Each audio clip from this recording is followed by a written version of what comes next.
आज हम NIOS 510 module को कंप्लीट मैराथन के माध्यम से कवर करेंगे। तो आप सब रेडी हैं? वीडियो को लाइक शेयर कर दीजिए और चैनल को सब्सक्राइब कर लीजिए। ये है 510 यूनिट 1। जी, तो इस यूनिट का नाम है विज्ञान की प्रकृति और इतिहास। हाँ, इसमें हम ये समझेंगे कि विज्ञान आखिर है क्या, ये कैसे विकसित हुआ और इसके जो महत्वपूर्ण सिद्धांत हैं वो क्या हैं। बिल्कुल। तो सबसे पहले खंड ए से शुरू करते हैं। विज्ञान एक महान मानवीय उद्यम। तो सबसे पहला सवाल यही आता है कि विज्ञान का उद्देश्य क्या है, हम इसे पढ़ते क्यों हैं? देखिए, इसका जो मुख्य उद्देश्य है वो है मानव की जरूरतों को पूरा करना और हमारे जीवन को आप कह सकते हैं सार्थक बनाना। मतलब ये सिर्फ जानकारी इकट्ठा करना नहीं है? नहीं, बिल्कुल नहीं। ये हमारी बड़ी समस्याओं जैसे जनसंख्या वृद्धि है, प्रदूषण है, गरीबी है, इन सब का समाधान खोजने में हमारी मदद करता है। ये एक तरह का टूल है। अच्छा, तो चलिए इस टूल के इतिहास पर नजर डालते हैं। शुरुआत भारत से करते हैं, वैदिक काल से। जी, लगभग 4000 ईसा पूर्व जब वेदों की रचना हुई तो उनमें ज्ञान विज्ञान छिपा हुआ था। हर वेद से एक उपवेद, मतलब एक अप्लाइड साइंस निकला। अच्छा, जैसे कि? जैसे ऋग्वेद से आयुर्वेद का विकास हुआ, जो कि चिकित्सा से जुड़ा है। और यजुर्वेद से? यजुर्वेद से आया धनुर्वेद, ये सैन्य विज्ञान है। इसी तरह सामवेद से गंधर्व वेद निकला, यानी संगीत का विज्ञान। और अथर्ववेद? और अथर्ववेद से आया अर्थवेद, जिसे हम स्थापत्य वेद भी कहते हैं, मतलब वास्तुकला, आर्किटेक्चर। कमाल है, मतलब ज्ञान को कितना व्यवस्थित किया गया था। अब वैदिक काल के बाद आया सूत्र काल, जिसे भारत का स्वर्ण युग भी कहते हैं। हाँ, और इसमें 2 सूत्र बहुत महत्वपूर्ण हैं। एक है कल्प सूत्र, जो कर्तव्यों के पालन के बारे में बताता है। और दूसरा है शुल्ब सूत्र। इसमें ज्यामिति यानी ज्योमेट्री और वेदी निर्माण की जानकारी है। कई लोग मानते हैं कि ज्यामिति की शुरुआत यहीं से हुई। और इसी युग में कई महान वैज्ञानिक भी तो हुए। बिल्कुल, जैसे धन्वंतरी, जिन्हें शल्य चिकित्सा का देवता माना जाता है। फिर चरक थे, जिन्होंने औषधि पर बहुत काम किया। और सुश्रुत का नाम भी आता है। जी, सुश्रुत को तो शल्य चिकित्सा का पिता कहा जाता है, फादर ऑफ सर्जरी। इनके अलावा आर्यभट्ट भी थे। हाँ, आर्यभट्ट, जिनका गणित और खगोल विज्ञान में योगदान बहुत बड़ा है। और कणाद थे, जिन्होंने परमाणु सिद्धांत दिया था। कपिल मुनि ने सांख्य दर्शन के माध्यम से विकास यानी एवोल्यूशन की बात की। तो एक तरफ भारत में ये सब हो रहा था, अब थोड़ा पश्चिम की ओर चलते हैं। जी, पश्चिम में यूनान में थेल्स को विज्ञान का पिता या फादर ऑफ साइंस कहा जाता है। और पाइथागोरस ने गणित और ज्यामिति में बहुत महत्वपूर्ण नियम दिए। फिर हिप्पोक्रेटिस थे, जिन्हें आधुनिक चिकित्सा का पिता माना जाता है। और अरस्तु का भी बहुत बड़ा प्रभाव रहा है ना? बहुत ज्यादा। अरस्तु ने वैज्ञानिक विधि पर काम किया, जीव विज्ञान पर काम किया, और उनके विचार इतने प्रभावशाली थे कि लगभग 2000 वर्षों तक विज्ञान पर हावी रहे। तो मध्यकाल में क्या हुआ? यहाँ भारत और यूरोप की कहानी थोड़ी अलग हो जाती है। हाँ, ये एक अजीब सा मोड़ था। भारत में इस दौर में अंधविश्वास और जातिवाद के कारण विज्ञान का पतन हुआ, उसकी गति धीमी हो गई। और यूरोप में? वहीं यूरोप में पुनर्जागरण हुआ, रेनेसां, मतलब ज्ञान का फिर से उदय हुआ। अच्छा, इस दौर में कौन बड़े नाम थे? इस दौर में लियोनार्डो दा विंची जैसे महान प्रयोगवादी हुए। फिर कोपरनिकस आए। कोपरनिकस, जिन्होंने सूर्य केंद्रित सिद्धांत दिया था। जी, हीलियोसेंट्रिक थियरी। उन्होंने बताया कि पृथ्वी सूर्य के चारों ओर घूमती है, न कि सूरज पृथ्वी के। ये एक बहुत बड़ी क्रांति थी। और इस विचार को आसानी से स्वीकार नहीं किया गया होगा। बिल्कुल नहीं। ब्रूनो को तो अपने इन्हीं वैज्ञानिक विचारों के लिए शहीद होना पड़ा। और गैलीलियो, जिन्होंने दूरबीन का आविष्कार किया, उन्हें भी बहुत मुश्किलें झेलनी पड़ी। तो इन सब के बाद आधुनिक विज्ञान की क्रांति हुई। हाँ, और फिर आए आइजैक न्यूटन। उन्होंने गुरुत्वाकर्षण और गति के नियम दिए, एक पूरा ढांचा तैयार कर दिया। और भी कई खोजें हुई इस दौरान। जी, बहुत। विलियम हार्वे ने रक्त परिसंचरण मतलब ब्लड सर्कुलेशन की खोज की। रॉबर्ट बॉयल ने गैस के नियम बताए। और बिजली के क्षेत्र में भी काम हुआ। हाँ, बेंजामिन फ्रैंकलिन ने स्थिर विद्युत पर काम किया। माइकल फैराडे ने विद्युत चुंबकत्व की खोज की। और जेम्स वॉट के भाप के इंजन ने तो औद्योगिक क्रांति ही ला दी। बिल्कुल, उसने पूरी दुनिया को बदल दिया। तो ये तो हुई दुनिया की बात। अब आधुनिक भारत में विज्ञान शिक्षा का विकास कैसे हुआ? यहाँ 20वीं सदी तक स्कूलों में विज्ञान एक अलग विषय नहीं था। अच्छा। जी। फिर 1952-53 में माध्यमिक शिक्षा आयोग ने सामान्य विज्ञान की सिफारिश की। और इसे अनिवार्य कब बनाया गया? वो 1964-66 में कोठारी आयोग ने किया। उन्होंने कहा कि विज्ञान एक अनिवार्य विषय होना चाहिए। और फिर एनसीईआरटी की स्थापना हुई। हाँ, अनुसंधान और प्रशिक्षण के लिए एनसीईआरटी की स्थापना की गई। और एक बात और, होमी जहांगीर भाभा विज्ञान केंद्र जो मुंबई में है, वो अंतर्राष्ट्रीय विज्ञान ओलंपियाड का नोडल केंद्र है। ठीक है, तो हमने इतिहास तो देख लिया, पर अब विज्ञान के दर्शन पर आते हैं। विज्ञान सत्य की खोज करता कैसे है? ये बहुत दिलचस्प सवाल है। एक दार्शनिक थे कार्ल पॉपर। उनकी थ्योरी कहती है कि विज्ञान अपने दावों को गलत साबित करने का अवसर देता है। गलत साबित करने का अवसर? मतलब कोई भी वैज्ञानिक विचार तभी वैज्ञानिक माना जाएगा जब उसे गलत साबित करने का कोई तरीका मौजूद हो। इसे मिथ्याकरण या फॉल्सिफिकेशन कहते हैं। और अगर किसी विचार को गलत साबित नहीं किया जा सकता तो वो विज्ञान नहीं है, वो प्स्यूडो साइंस यानी छद्म विज्ञान है। ये तो बहुत गहरी बात है। एक और नाम आता है थॉमस कोहिन का, प्रतिमान विस्थापन। जी, पैराडाइम शिफ्ट। कोहन ने कहा कि विज्ञान धीरे धीरे नहीं बल्कि बड़ी क्रांतियों के माध्यम से बदलता है और आगे बढ़ता है। अच्छा, अब कुछ वैज्ञानिक शब्दावली को समझते हैं। इनमें अक्सर उलझन होती है, जैसे तथ्य, परिकल्पना, सिद्धांत। हाँ, इनका एक क्रम है। सबसे पहले आता है तथ्य यानी फैक्ट। ये एक सार्वभौमिक सत्य है, जैसे सूर्य ऊर्जा का स्रोत है। ठीक है, और इसके बाद? इसके बाद आती है परिकल्पना यानी हाइपोथेसिस। ये किसी तथ्य को समझाने के लिए लगाया गया एक बुद्धिमानी भरा अनुमान है, एक एजुकेटेड गेस। और जब ये अनुमान बार बार सही साबित होता है, तब वो एक स्वीकृत परिकल्पना बन जाती है, जिसे हम सिद्धांत या थ्योरी कहते हैं। सिद्धांत ये बताता है कि कोई चीज क्यों होती है। तो सिद्धांत और तथ्य एक ही चीज नहीं है? बिल्कुल नहीं। और आखिर में आता है नियम यानी लॉ। ये प्रकृति का वो नियम है जो हर स्थिति में हर बार सत्य होता है, जैसे गुरुत्वाकर्षण का नियम। ये क्रम अब बिल्कुल साफ है। अब ज्ञान प्राप्त करने की दो विधियों पर आते हैं, आगमन और निगमन। जी, आगमन विधि या इंडक्टिव मेथड में हम उदाहरण से नियम की ओर जाते हैं। मतलब ये खोज पर आधारित है। हाँ, ये छोटी कक्षाओं के लिए बहुत अच्छी है और इससे वैज्ञानिक दृष्टिकोण विकसित होता है। और निगमन विधि? निगमन विधि या डिडक्टिव मेथड इसका उल्टा है। इसमें हम नियम से उदाहरण की ओर जाते हैं। मतलब ये रटने पर ज्यादा आधारित है? एक तरह से ये उच्च कक्षाओं के लिए उपयोगी है और इससे समय की बचत होती है। ठीक है, अब एक और सवाल कि हमें ज्ञान मिलता कहाँ से है, इसके क्या स्रोत हैं? इसके दो मुख्य स्रोत माने गए हैं। पहला है अनुभववाद यानी एम्पिरिसिज्म। इसका क्या मतलब है? ये मानता है कि ज्ञान हमारी इंद्रियों, हमारे सेंसेस और अनुभव से आता है। इसमें प्रयोग और डेटा बहुत महत्वपूर्ण है। और दूसरा स्रोत? दूसरा है बुद्धिवाद यानी रैशनलिज्म। ये मानता है कि सच्चा ज्ञान तर्क यानी लॉजिक और बुद्धि से आता है। गणित इसका एक अच्छा उदाहरण है। तो विज्ञान के लिए क्या जरूरी है, अनुभव या तर्क? विज्ञान को दोनों की जरूरत है। उसे अवलोकन भी चाहिए और तर्क भी। बिना प्रयोग के तर्क खोखला है और बिना तर्क के प्रयोग अंधा है। सही बात है। तो अब आते हैं वैज्ञानिक विधि के चरणों पर। वैज्ञानिक किसी समस्या का समाधान कैसे करते हैं? जी, वे एक विधि का पालन करते हैं जो एक निरंतर प्रक्रिया है, साइक्लिक प्रोसेस।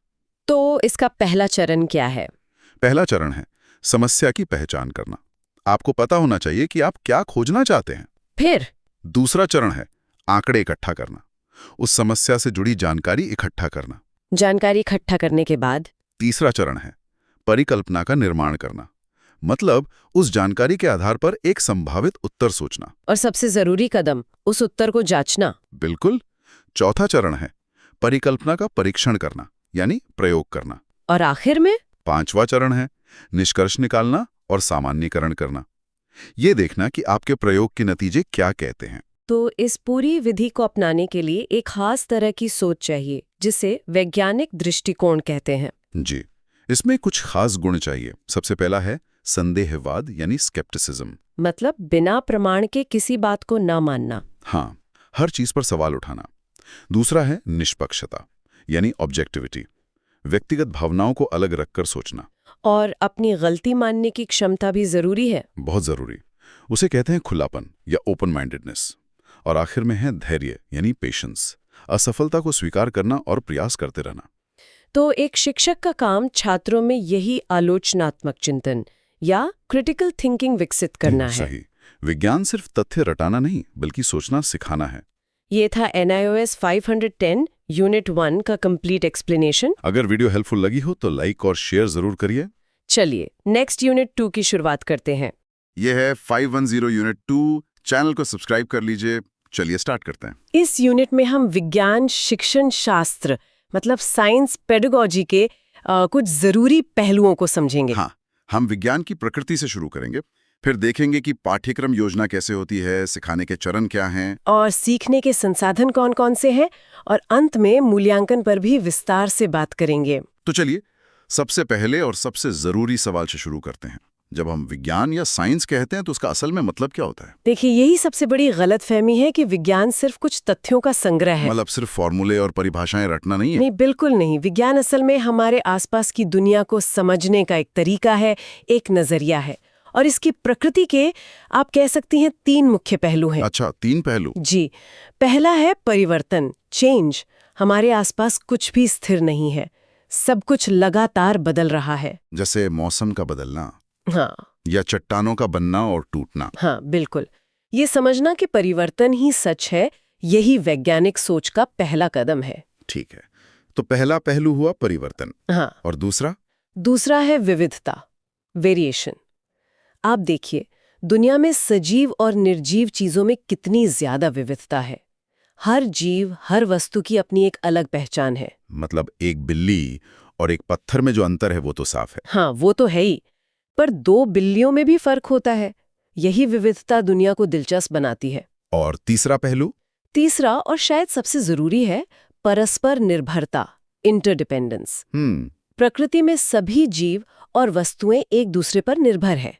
उनकी बनावट, उनके काम सब एक दूसरे से जुड़े हुए हैं। जैसे पौधे और जानवर एक दूसरे पर निर्भर करते हैं, भोजन के लिए, रहने के लिए। बिल्कुल। तो ये 3 चीजें, परिवर्तन, विविधता और परस्पर निर्भरता, यही विज्ञान की प्रकृति को बनाती हैं। और जब कोई बच्चा इस नजरिए से दुनिया को देखना सीखता है तो हम कह सकते हैं कि उसमें वैज्ञानिक साक्षरता आ रही है। हाँ, और इसी से जुड़ा है वैज्ञानिक दृष्टिकोण, यानी साइंटिफिक एटीट्यूड। ये सुनने में बहुत भारी शब्द लगता है, साइंटिफिक एटीट्यूड। इसका मतलब क्या है? इसका मतलब बहुत आसान है। ये बस क्यों और कैसे पूछने की आदत है। किसी भी बात को आंख बंद करके मान नहीं लेना। सबूत मांगना, सवाल करना। जी। हर चीज के पीछे का कारण जानने की जो जिज्ञासा होती है ना, वही वैज्ञानिक दृष्टिकोण है। और जब हम क्यों और कैसे पूछना शुरू करते हैं तो हमें पता चलता है कि चीजें एक सिस्टम का हिस्सा है। तो ये सिस्टम थिंकिंग क्या है? सिस्टम थिंकिंग का मतलब है चीजों को टुकड़ों में नहीं बल्कि एक साथ जोड़कर देखना। अच्छा। एक सिस्टम कई हिस्सों से मिलकर बनता है जो एक साथ काम करते हैं, जैसे कंप्यूटर सिस्टम। हाँ, उसमें मॉनिटर है, सीपीयू है, कीबोर्ड है। और अगर एक भी जरूरी हिस्सा, मान लीजिए सीपीयू, काम करना बंद कर दे तो पूरा सिस्टम ही बेकार हो जाएगा। बिल्कुल, यही सिस्टम थिंकिंग है। और इन मुश्किल सिस्टम्स को समझने के लिए हम मॉडल्स का इस्तेमाल करते हैं। जैसे स्कूल में सौरमंडल का मॉडल होता है। सही कहा। मॉडल असल में वास्तविकता का एक सरल रूप होते हैं, जिससे जटिल चीजों को समझना आसान हो जाता है। ठीक है, तो ये तो हुई विज्ञान की सोच की बात। अब आते हैं स्कूल पर, जहां ये सब सिखाया जाता है। यहाँ 2 शब्द हैं जो बहुत कंफ्यूज करते हैं, पाठ्यचर्या यानी करिकुलम और पाठ्यक्रम यानी सिलेबस। हाँ, और इनमें जमीन आसमान का अंतर है। अच्छा, वो कैसे? इसे ऐसे समझिए कि पाठ्यचर्या या करिकुलम एक बहुत बड़ा गोला है और पाठ्यक्रम यानी सिलेबस उसके अंदर का एक छोटा सा हिस्सा है। मतलब करिकुलम एक बड़ी सोच है, एक फिलॉसफी है। बिल्कुल। करिकुलम ये तय करता है कि स्कूल का पूरा अनुभव कैसा होगा। सिर्फ पढ़ाई नहीं, बल्कि खेल-कूद, लाइब्रेरी, सारी गतिविधियां इसमें शामिल है। और सिलेबस? सिलेबस तो बस उन विषयों और चैप्टर्स की एक लिस्ट है जो पढ़ाए जाने हैं। ये बहुत संकुचित होता है। तो इसका मतलब ये हुआ कि एक अच्छा टीचर सिर्फ सिलेबस पूरा नहीं कराता, बल्कि वो करिकुलम के बड़े उद्देश्यों को पूरा करने की कोशिश करता है। आपने बिल्कुल सही पकड़ा। ठीक है, तो अब करिकुलम और सिलेबस का फर्क तो समझ आ गया, लेकिन सिलेबस को भी लागू करने के लिए योजना तो बनानी पड़ती होगी, प्लानिंग। जी हाँ, और योजना बनाना कोई बेकार की कागजी कार्रवाई नहीं है। ये असल में समय बचाने का एक बहुत शक्तिशाली जरिया है। समय बचाने का? वो कैसे? देखिए, जब आप पहले से योजना बनाते हैं तो आपको पता होता है कि क्या पढ़ाना है और कैसे पढ़ाना है। इससे क्लास में समय बर्बाद नहीं होता। और एक सही क्रम भी तय हो जाता है, मतलब क्या पहले पढ़ाना है और क्या बाद में। बिल्कुल। और इससे हमें ये भी पता चल जाता है कि हमें कौन से संसाधन मतलब टीचिंग लर्निंग मटेरियल चाहिए होंगे। तो एक अच्छी पाठ्यक्रम योजना बनाते समय, जैसा हमारे नोट्स में लिखा है, हमें 5 सवालों के जवाब ढूंढने होते हैं। हाँ, व्हाई, व्हाट, हाउ, वेयर और व्हेन। मतलब हम ये विषय क्यों पढ़ा रहे हैं, क्या पढ़ाएंगे, कैसे पढ़ाएंगे, कहाँ पढ़ाएंगे, क्लास में या लैब में, और आखिर में कब पढ़ाएंगे। जब इन 5 सवालों का जवाब मिल जाता है तो एक मजबूत योजना तैयार होती है। और योजना बनाने के 2 तरीके बताए गए हैं। एक तो है थीम आधारित। हाँ, थीम आधारित मतलब शिक्षा को सिर्फ किताबों तक सीमित न रखना, किसी एक थीम के आसपास सारे विषय पढ़ाना। और दूसरा है शिक्षार्थी केंद्रित, मतलब लर्नर सेंटर्ड। इसका सीधा सा मतलब है कि योजना छात्रों की जरूरतों और उनकी रुचियों को ध्यान में रखकर बनाई जानी चाहिए। ठीक है, तो योजना बन गई। अब आता है असली काम, यानी क्लास में पढ़ाना। शिक्षण की 3 अवस्थाएं बताई गई हैं, प्री एक्टिव, इंटरएक्टिव और पोस्ट एक्टिव। हाँ, ये सुनने में थोड़े टेक्निकल लगते हैं पर हैं बहुत आसान। प्री एक्टिव फेज का मतलब है पढ़ाने से पहले की तैयारी, मतलब योजना बनाना, ये तय करना कि बच्चों को क्या सिखाना है। जी, और कौन सी सामग्री इस्तेमाल करनी है, ये सब सोचना। फिर आता है इंटरैक्टिव फेज। ये है क्लास के अंदर का समय, जब टीचर असल में पढ़ा रहा होता है, बच्चों से बात कर रहा होता है, उनकी समस्याओं को समझ रहा होता है। और सबसे आखिर में पोस्ट एक्टिव फेज। ये पढ़ाने के बाद की अवस्था है। इसमें टीचर मूल्यांकन करता है, मतलब इवैल्यूएशन। ये जांचता है कि बच्चों ने सीखा या नहीं। हाँ, और उससे भी जरूरी वो चिंतन करता है, रिफ्लेक्शन। वो सोचता है कि क्या तरीका काम आया और क्या नहीं, और अगली बार क्या बेहतर किया जा सकता है। इसी से जुड़ा एक और शब्द है चिंतनशील अभ्यासी, यानी रिफ्लेक्टिव प्रैक्टिशनर। इसका मतलब है कि एक अच्छा शिक्षक हमेशा अपनी पढ़ाने की विधियों का विश्लेषण करता है और उनमें लगातार सुधार करता रहता है। वो एक ही तरीके से सालों साल नहीं पढ़ाता। और इस पूरी प्रक्रिया में हमें बहुत से संसाधनों की जरूरत पड़ती है, मतलब लर्निंग रिसोर्सेज। हाँ, और संसाधन का मतलब सिर्फ महंगी चीजें नहीं होती। कोई भी वस्तु जो सीखने की प्रक्रिया को आसान बनाए, वो एक संसाधन है। चाहे वो स्कूल का बगीचा हो या कोई बेकार पड़ी बॉटल। बिल्कुल। हमारे पास विद्यालय स्तर पर संसाधन होते हैं, जैसे लाइब्रेरी, लैब, बगीचा। और स्थानीय स्तर पर भी हो सकते हैं, जैसे पास का कोई चिड़ियाघर। जी, कुछ खास जीव विज्ञान के संसाधन भी हैं, जैसे हर्बेरियम। हर्बेरियम, ये क्या होता है? इसमें अध्ययन के लिए सूखे पौधों को शीट्स पर लगाकर उनका संग्रह किया जाता है। अच्छा, और वाइवेरियम? वाइवेरियम जीवित जानवरों या पौधों के लिए एक छोटा कृत्रिम इंडोर वातावरण होता है, जैसे एक्वेरियम। इसी तरह टेरारियम भी होता है, जो जमीन पर रहने वाले छोटे जीवों के लिए होता है। हाँ, और फिर कुछ संस्थागत संसाधन भी हैं, जैसे तारामंडल यानी प्लैनेटेरियम, जहां हम ग्रहों और तारों के बारे में जानते हैं। और विज्ञान केंद्र और विज्ञान पार्क भी हैं। विज्ञान केंद्र आम लोगों की रुचि बढ़ाने के लिए होते हैं, जबकि विज्ञान पार्क मुख्य रूप से वैज्ञानिक रिसर्च के लिए। लेकिन जो कॉन्सेप्ट मुझे सबसे ज्यादा दिलचस्प लगा वो है आशु रचित उपकरण। Improvised apparatus. हाँ, इसे आप वैज्ञानिक जुगाड़ भी कह सकते हैं। जुगाड़? मतलब स्थानीय या बेकार सामग्री से काम के उपकरण बना लेना। ये कम लागत वाले होते हैं और बच्चों में रचनात्मकता को बढ़ावा देते हैं। इसकी ठीक उलट होती है विज्ञान किट, साइंस किट, जो पहले से तैयार आती है। हाँ, विज्ञान किट भी बहुत उपयोगी है। ये समय बचाती है और शिक्षण को व्यवस्थित करती है। एक अच्छे टीचर को दोनों का संतुलन बनाना चाहिए। और आज के जमाने में हम आईसीटी और मीडिया को तो भूल ही नहीं सकते। बिल्कुल नहीं। कंप्यूटर, इंटरनेट, एडुसैट, इन सब ने सीखने की दुनिया ही बदल दी है।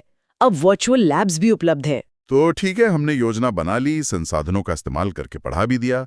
अब आता है सबसे मुश्किल काम, मूल्यांकन और आकलन। हाँ, यानी इवैल्यूएशन एंड असेसमेंट। विज्ञान में हमें क्या मापना चाहिए? सिर्फ ये कि बच्चे को कितनी परिभाषाएं याद है? नहीं, हमें 2 चीजें मापनी चाहिए। एक तो प्रक्रिया कौशल यानी प्रोसेस स्किल्स। प्रक्रिया कौशल मतलब क्या बच्चा चीजों को ठीक से देख समझ पाता है? क्या वो उन्हें वर्गीकृत कर सकता है? क्या वो सही निष्कर्ष निकाल पाता है? और दूसरी चीज? दूसरा है वैज्ञानिक दृष्टिकोण। क्या उसमें जिज्ञासा है? क्या वो सवाल पूछता है? लेकिन इन चीजों को मापें कैसे? इसके लिए कौन से उपकरण हैं? देखिए, परीक्षा तो सिर्फ एक छोटा सा उपकरण है। सबसे जरूरी उपकरण है अवलोकन यानी ऑब्जर्वेशन। बच्चों को काम करते हुए देखना। जी। इसके अलावा चेकलिस्ट और रेटिंग स्केल्स का भी इस्तेमाल होता है। और एक बहुत अच्छा तरीका है पोर्टफोलियो। पोर्टफोलियो है। तो इस पूरी बातचीत का सार क्या निकलता है? एक शिक्षक की भूमिका अब क्या है? सार ये है कि शिक्षक की भूमिका बदल गई है। वो अब सिर्फ ज्ञान देने वाला नहीं है, बल्कि एक सुगमकर्ता, एक फैसिलिटेटर है। जो बच्चों को सीखने में मदद करता है। हाँ, और वो एक सह अधिगमकर्ता भी है, एक को लर्नर जो बच्चों के साथ मिलकर सीखता है। तो परीक्षा के लिए अगर कोई टिप हो तो वो क्या होगी? टिप यही है कि रटने के बजाय क्यों और कैसे पर ध्यान दें, अवधारणाओं को समझने और उन्हें लागू करने पर फोकस करें। तो एक महान विज्ञान क्लास की पहचान शायद ये है कि क्लास के अंत में बच्चे कितने नए सवाल लेकर बाहर निकलते हैं। बिल्कुल सही कहा आपने। जिज्ञासा को जिंदा रखना ही असली लक्ष्य है। ये था NIOS 510 यूनिट 2 का कंप्लीट एक्सप्लेनेशन। अगर वीडियो हेल्पफुल लगी हो तो लाइक और शेयर जरूर करिए। चलिए नेक्स्ट यूनिट 3 की शुरुआत करते हैं। हाँ, ये है 510 यूनिट 3। चैनल को सब्सक्राइब कर लीजिए। चलिए स्टार्ट करते हैं। नमस्कार। तो आज का हमारा टॉपिक है शिक्षण की विधियां। जी, मेथड्स ऑफ टीचिंग। इस यूनिट में हम 3 मुख्य उपागमों मतलब अप्रोचेस को समझने वाले हैं। वर्णनात्मक, खोज और जांच। हाँ, लेकिन उससे पहले ये समझना जरूरी है कि शिक्षण यानी टीचिंग आखिर है क्या? शिक्षण को हम सूचना के आदान प्रदान की एक प्रक्रिया कह सकते हैं। बिल्कुल, जिसका एक लक्ष्य होता है कुछ पहले से तय किए हुए उद्देश्यों को पूरा करना, और इसमें सीखना यानी लर्निंग शामिल होती है। इसी पर BF स्किनर का एक बहुत ही मशहूर कथन है। हाँ, उन्होंने कहा था, आप किसी को कुछ भी पढ़ा सकते हैं बशर्ते आपको पढ़ाना आता हो। मतलब सारा खेल उस कैसे का है। जी, और यही कैसे शिक्षण विधि है, टीचिंग मेथड। ये क्या है? ये 2 चीजों का जोड़ है। एक तो विषय वस्तु यानी कंटेंट, और दूसरा उस कंटेंट का प्रसंस्करण मतलब प्रोसेसिंग। आप उस जानकारी को छात्रों तक पहुंचाते कैसे हैं। ठीक है, तो अब आते हैं उन 3 मुख्य उपागमों पर। आपने कहा था कि एक स्पेक्ट्रम की तरह है। हाँ, इसे एक पैमाने की तरह समझिए। एक सिरे पर पूरा नियंत्रण शिक्षक का है और दूसरे सिरे पर पूरी आजादी छात्र की है। तो पहला सिरा कौन सा है? पहला है वर्णनात्मक उपागम, एक्सपोजिटरी अप्रोच। इसमें सारे संकेत, सारी जानकारी शिक्षक ही देता है। ये पूरी तरह से शिक्षक केंद्रित है। हाई स्ट्रक्चर मतलब? Exactly, high structure. और दूसरे छोर पर है जांच उपागम, इंक्वायरी अप्रोच। इसमें शिक्षक कोई संकेत नहीं देता होगा? बिल्कुल नहीं, यहाँ बहुत ज्यादा आजादी होती है। ये पूरी तरह से विद्यार्थी केंद्रित है। और इन दोनों के बीच में आता है खोज उपागम यानी डिस्कवरी अप्रोच। इसमें संकेत शिक्षक और छात्र दोनों की तरफ से आते हैं, मतलब एक साझा नियंत्रण होता है। ठीक है, तो ये पूरा नक्शा साफ हो गया। शिक्षक केंद्रित, छात्र केंद्रित और एक बीच का रास्ता। जी, तो चलिए पहले उपागम वर्णनात्मक उपागम से शुरू करते हैं। इसे प्रसारण उपागम भी कहते हैं ना? हाँ, ट्रांसमिशन अप्रोच। नाम से ही पता चलता है कि इसका मुख्य उद्देश्य है कम से कम समय में ज्यादा से ज्यादा सूचना पहुंचाना। और इसके मुख्य प्रवर्तक डेविड आसुबेल थे। जी, उनका मानना था कि हर चीज को खोज कर सीखना जरूरी नहीं, खासकर उच्च शिक्षा में सीधे सीधे बता देना ज्यादा प्रभावी होता है। टू एक्सपोज यानी विस्तार से वर्णन करना। इसके लिए हेंडरसन का एक शिक्षण मॉडल भी है। हाँ, वो इसके क्रम को बहुत अच्छे से समझाता है। वो SR, फिर CR, JR और AR, ये क्या है? ये एक तरह से सिखाने का स्टेप बाय स्टेप प्रोसेस है। पहला चरण है SR यानी स्टेटमेंट ऑफ रूल। शिक्षक सबसे पहले नियम बताता है। सीधी बात, कोई भूमिका नहीं, जैसे गणित में फॉर्मूला बता दिया। बिल्कुल। फिर दूसरा चरण है CR यानी क्लैरिफिकेशन ऑफ रूल। अब शिक्षक उदाहरण या प्रदर्शन से उस नियम को साफ करता है। अच्छा, जैसे आयत का क्षेत्रफल बताने के बाद बोर्ड पर एक आयत बनाकर उसे हल करके दिखाया। हाँ, इसके बाद आता है JR जस्टिफिकेशन ऑफ रूल। इसमें शिक्षक प्रमाण या तर्क देकर ये सिद्ध करता है कि ये नियम सही क्यों है। ये क्यों का जवाब है। और आखिरी चरण वो है AR एप्लीकेशन ऑफ रूल। अब छात्र उस नियम को नई परिस्थितियों में लागू करते हैं। तो क्रम हुआ, पहले नियम बताओ, फिर उसे समझाओ, फिर सिद्ध करो और आखिर में उसे लागू करवाओ। SR, CR, JR, AR। जी, मैं समझ सकती हूँ कि ये शिक्षकों को क्यों पसंद आता होगा। बहुत व्यवस्थित है। हाँ, इसके फायदे साफ हैं। थोड़े समय में नया ज्ञान दिया जा सकता है। छात्रों को विषय का एक समग्र मतलब गेस्टाल्ट व्यू मिल जाता है। ज्ञान और बोध के स्तर के लिए ये उत्तम है। बिल्कुल, लेकिन इसकी कुछ सीमाएं भी हैं। सबसे बड़ी कमी यह है कि शिक्षार्थी ज्यादातर समय निष्क्रिय, पैसिव रहते हैं। बस सुनते रहते हैं। हाँ, इससे रटने की आदत को बढ़ावा मिलता है और ये उच्च स्तरीय उद्देश्यों जैसे विश्लेषण या सृजनात्मकता के लिए प्रभावी नहीं है। और शायद छोटी कक्षाओं के लिए भी ये ठीक नहीं है। जी, प्राथमिक कक्षाओं के लिए ये उपयुक्त नहीं है। तो इसी निष्क्रियता की समस्या को हल करने के लिए शायद दूसरा उपागम आया होगा, खोज उपागम। आपने बिल्कुल सही पकड़ा, डिस्कवरी अप्रोच। इसके मुख्य विचारक थे जेरोम ब्रूनर, हिल्डा ताबा। इनका मूल दर्शन क्या था? इनका मानना था कि प्रक्रिया उत्पाद से ज्यादा महत्वपूर्ण है। मतलब छात्र जवाब तक कैसे पहुंचा, ये खुद जवाब से ज्यादा जरूरी है। तो ये वर्णनात्मक का एकदम उल्टा हुआ। वो निगमनात्मक था, मतलब नियम से उदाहरण की ओर। और ये आगमनात्मक है, इंडक्टिव। हाँ, यानी उदाहरण से नियम की ओर। अच्छा छात्र खुद पैटर्न खोजकर नियम बनाते हैं। जी। इसके भी दो प्रकार हैं, एक है खुली खोज, ओपन डिस्कवरी। इसमें सब कुछ छात्र ही तय करता होगा। हाँ, समस्या, प्रक्रिया, परिणाम, सब कुछ। और दूसरा है निर्देशित खोज, गाइडेड डिस्कवरी। इसमें शिक्षक थोड़ी मदद करता होगा। जी, शिक्षक दिशा देता है और छात्र उस दिशा में आगे बढ़कर पैटर्न खोजता है। क्लासरूम में ज्यादातर इसी का इस्तेमाल होता है। तो इसका अनुक्रम, इसका सीक्वेंस क्या होगा? ये वर्णनात्मक उपागम का ठीक उल्टा है। यहाँ शिक्षक शुरुआत करता है CR और JR से, मतलब बहुत सारे उदाहरण और विश्लेषण के लिए सामग्री देता है। फिर छात्र उन इनपुट्स का विश्लेषण करते हैं। हाँ, और उस विश्लेषण से वो खुद SR यानी नियम बनाते हैं और फिर उस नियम को AR यानी लागू करते हैं। तो फॉर्मूला बना CR + JR / SR / AR। बिल्कुल। इसके फायदे तो साफ दिख रहे हैं। इस तरह से सीखा हुआ ज्ञान ज्यादा समय तक याद रहेगा। स्थायी रहता है, छात्रों में रुचि और विश्लेषण क्षमता का विकास होता है, और सबसे बड़ी बात, छात्र सक्रिय रहते हैं। लेकिन इसकी सीमाएं भी होंगी, इसमें समय बहुत लगता होगा। बहुत ज्यादा। ये एक टाइम कंज्यूमिंग विधि है और कम क्षमता वाले छात्र कई बार नियम नहीं बना पाते, तो उनमें निराशा आ जाती है। और शायद इसके लिए संसाधन भी ज्यादा चाहिए होते हैं। जी, और हर शिक्षक इस विधि में सहज नहीं होता। तो अब हम स्पेक्ट्रम के तीसरे और आखिरी छोर पर आते हैं, जांच उपागम, इंक्वायरी अप्रोच। जी, इसके प्रवर्तक थे J. रिचर्ड सचमैन।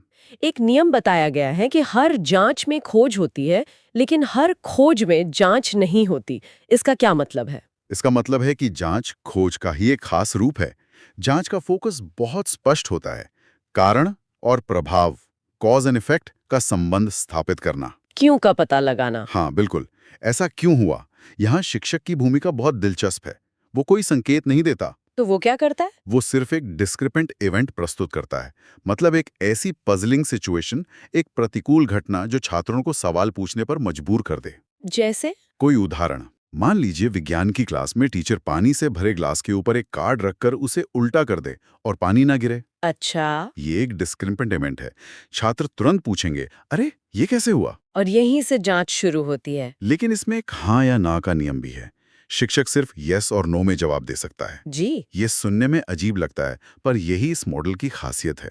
ये नियम छात्रों को अपनी सोच को व्यवस्थित करने पर मजबूर करता है। वो सीधी सीधी जवाब नहीं मांग सकते। नहीं, उन्हें परिकल्पना बनानी पड़ती है और उसे जांचने के लिए सटीक सवाल पूछने पड़ते हैं। ये उन्हें सोचना सिखाता है। तो इसके भी कुछ चरण होंगे? हाँ, ये एक चक्र है। पहला, समस्या का सामना। दूसरा, आंकड़े इकट्ठा करना, यानी वो हाँ ना वाले सवाल पूछना। फिर तीसरा, परिकल्पना का परीक्षण। जी। चौथा, विश्लेषण। और पांचवा, निष्कर्ष, यानी घटना के पीछे की वजह को समझाना। तो अगर हम तीनों विधियों को एक साथ देखें, तो हम कह सकते हैं कि वर्णनात्मक उपागम निगमनात्मक है, नियम से उदाहरण। खोज उपागम आगमनात्मक है, उदाहरण से नियम। और जांच उपागम वैज्ञानिक विधि पर आधारित है, समस्या से शुरू होकर सिद्धांत तक। तो फिर सबसे अच्छा कौन सा है? ये सवाल ही सही नहीं है। कोई एक विधि हर स्थिति के लिए अच्छी नहीं हो सकती। एक सफल शिक्षक की पहचान तीनों का सही समय पर इस्तेमाल करना है। बिल्कुल, उसे पता होता है कि कब कौन सा औजार इस्तेमाल करना है। प्रोफेसर कुठारी ने कहा था, विज्ञान करके सीखा जाता है। भारत का भाग्य उसकी कक्षाओं में आकार ले रहा है। ये बात इन विधियों के महत्व को और भी बढ़ा देती है। जी, प्रभावी शिक्षण एक ज्ञात बिंदु से शुरू होता है, लेकिन इसका गंतव्य अनंत है। एक अच्छा शिक्षक जानता है कि कब बोलना है, कब रास्ता दिखाना है और कब छात्रों को अपना रास्ता खुद खोजने देना है। ये था NIOS 510 यूनिट 3 का कंप्लीट एक्सप्लेनेशन। अगर वीडियो हेल्पफुल लगी हो तो लाइक और शेयर जरूर करिए। चलिए नेक्स्ट यूनिट 4 की शुरुआत करते हैं।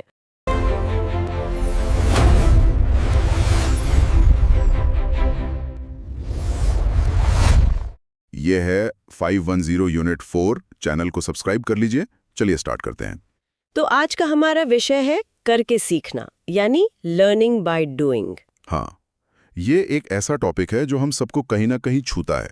हम सब ने वो बोरिंग क्लासरूम लेक्चर झेले हैं जहां क्लास से बाहर निकलते ही सब कुछ दिमाग से निकल जाता है। बिल्कुल। और वहीं दूसरी तरफ हमारे पास कुछ ऐसे अनुभव भी हैं, शायद कुछ बनाना या कहीं घूमना, जो हमें हमेशा याद रह जाते हैं। तो आज हम इसी पर बात करेंगे कि इन दोनों में आखिर फर्क क्या है और ज्ञान को असल में टिकाऊ क्या बनाता है। और इसकी शुरुआत होती है इसके दार्शनिक आधार से। सबसे पहले नाम आता है महात्मा गांधी और उनके 3H मॉडल का। 3H मॉडल, ये क्या है? जी, उस समय की जो शिक्षा थी वो पूरी तरह से हेड यानी दिमाग पर ही केंद्रित थी। मतलब बस रटना और याद करना। अच्छा। में कहा कि एक किसान जो अपने हैंड यानी हाथों से जमीन को समझता है और अपने हार्ट यानी दिल से उससे जुड़ाव महसूस करता है, वो ज्यादा शिक्षित है उस व्यक्ति से जो सिर्फ किताब से रटी रटाई बातें बता सकता है। बिल्कुल।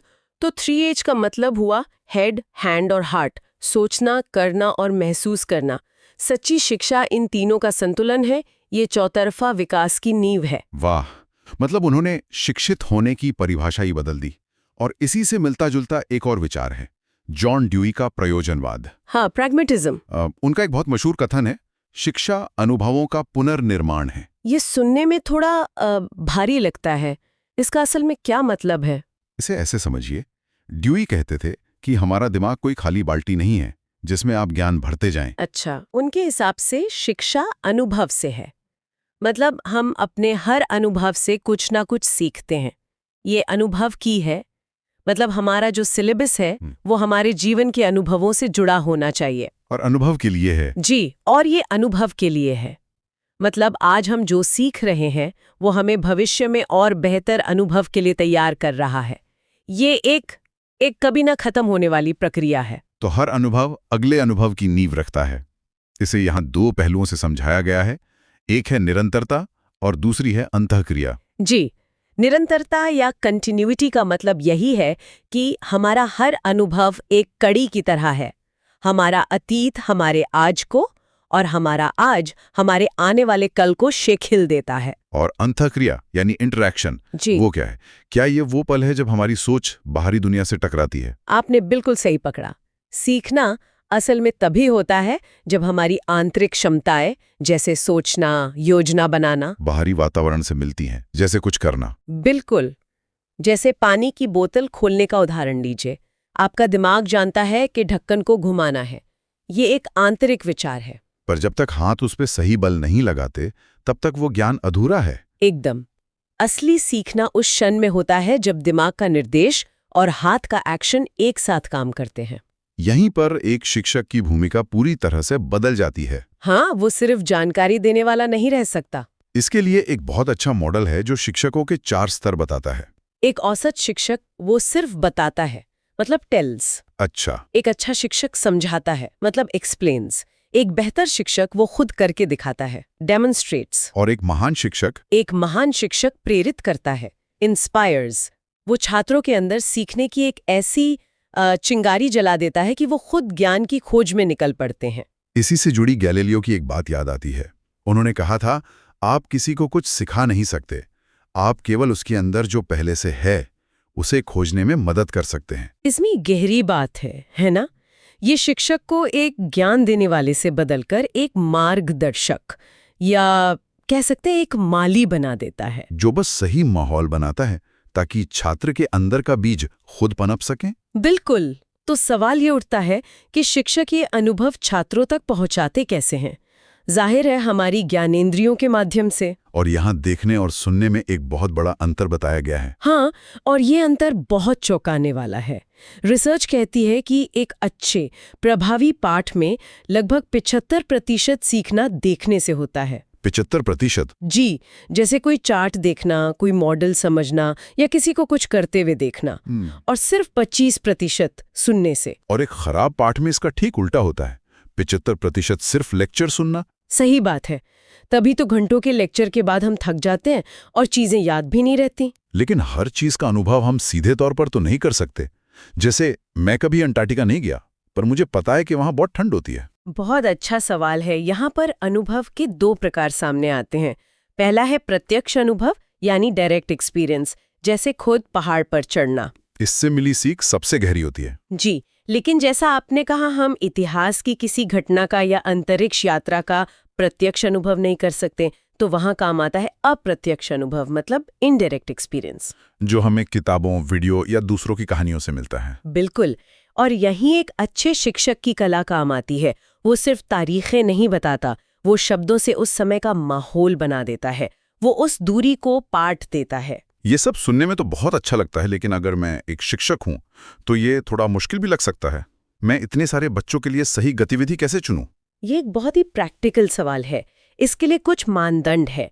सबसे पहले तो ये पूछना है कि हम ये क्यों कर रहे हैं। ये है प्रासंगिकता यानी रेलेवेंस। गतिविधि का एक साफ उद्देश्य होना चाहिए। ठीक है, उद्देश्य साफ है। फिर सवाल है, क्या मेरे छात्र इसे कर सकते हैं? ये है उनका मानसिक स्तर। एक्टिविटी न बहुत आसान हो न बहुत मुश्किल। फिर आता है संसाधन यानी रिसोर्सेज। क्या हमारे पास समय और सामान है? और आखिरी है विविधता, ताकि बच्चे बोर ना हो। हाँ, कभी ड्रामा, कभी डिबेट, कभी कोई प्रोजेक्ट। ये एक सोची समझी प्रक्रिया है। और इन गतिविधियों के पीछे एक और गहरा विचार है, वो है जांच पड़ताल या इन्वेस्टिगेशन का। और यहीं पर जीन पियाजे का रचनावाद, मतलब कंस्ट्रक्टिविज्म का सिद्धांत आता है ना? जी, पियाजे का मानना था कि बच्चे का दिमाग एक खाली बाल्टी नहीं है, ये एक लेगो सेट की तरह है। बच्चे नए अनुभवों को, मतलब नई लेगो ईंटों को अपने पहले से बने स्ट्रक्चर में फिट करने की कोशिश करते हैं। और कभी-कभी वो नई ईंट फिट नहीं होती। बिल्कुल, और वही तो सीखने का जादुई क्षण है। जब नई जानकारी पुरानी समझ से मेल नहीं खाती, तो बच्चा अपनी पुरानी समझ को तोड़कर एक नया और बेहतर स्ट्रक्चर बनाता है। वो ज्ञान का निर्माण करता है, उसे सिर्फ ग्रहण नहीं करता। तो शिक्षक का काम उन्हें सही ईंटें देना है। पर ये कैसे पक्का करेंगे वो जो नया स्ट्रक्चर बना रहे हैं वो सही हो? यहीं पर निष्पक्ष परीक्षण या फेयर टेस्टिंग का विचार आता है। ये वैज्ञानिक सोच का मूल है। इसका नियम क्या है? नियम बहुत सरल है।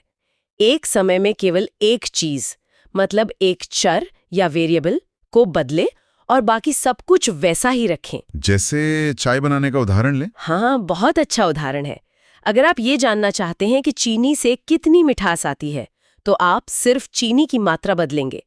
पानी, चाय पत्ती, दूध, सब कुछ वैसा ही रहेगा। अगर आपने चीनी के साथ दूध भी बदल दिया तो पता ही नहीं चलेगा कि मिठास में बदलाव किसकी वजह से आया। एकदम सही। यहाँ चीनी स्वतंत्र चर है जिसे आप बदल रहे हैं, और चाय की मिठास आश्रित चर है क्योंकि वो चीनी पर निर्भर करती है। लेकिन हर खोज एक लैब में तो नहीं हो सकती, है ना? नहीं हो सकती।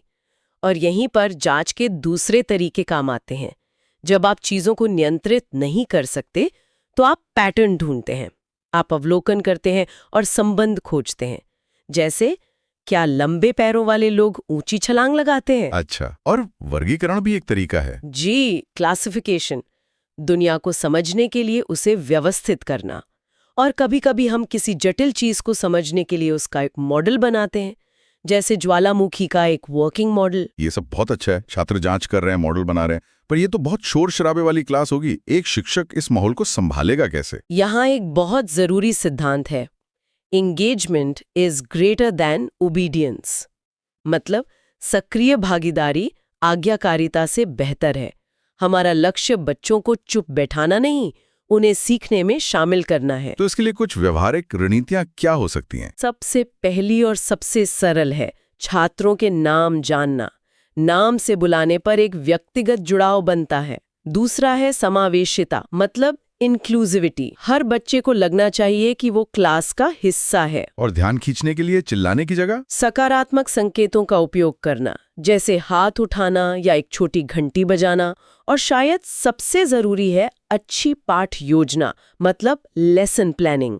जब शिक्षक को पता होता है कि क्या करना है, कैसे करना है, तो आधी समस्याएं अपने आप खत्म हो जाती हैं। और जब इतनी सारी गतिविधियां हो रही हों तो सुरक्षा भी एक बहुत बड़ा मुद्दा बन जाता है, खासकर विज्ञान की प्रयोगशाला में। हाँ, लैब में कुछ नियम तो अटूट हैं। हमेशा आंखों की सुरक्षा के लिए चश्मे पहनना, किसी भी रसायन को कभी भी चखना या सूंघना नहीं, बिल्कुल नहीं। नुकीले उपकरणों को सावधानी से संभालना, और सबसे जरूरी, शिक्षक को हर प्रयोग को पहले खुद करके देख लेना चाहिए। ये तो हुई प्रयोगशाला की बात। पूरे स्कूल की सुरक्षा के बारे में क्या? यहाँ तैयारी और जागरूकता सबसे जरूरी है। नियमित आपातकालीन अभ्यास यानी इमरजेंसी ड्रिल्स होनी चाहिए।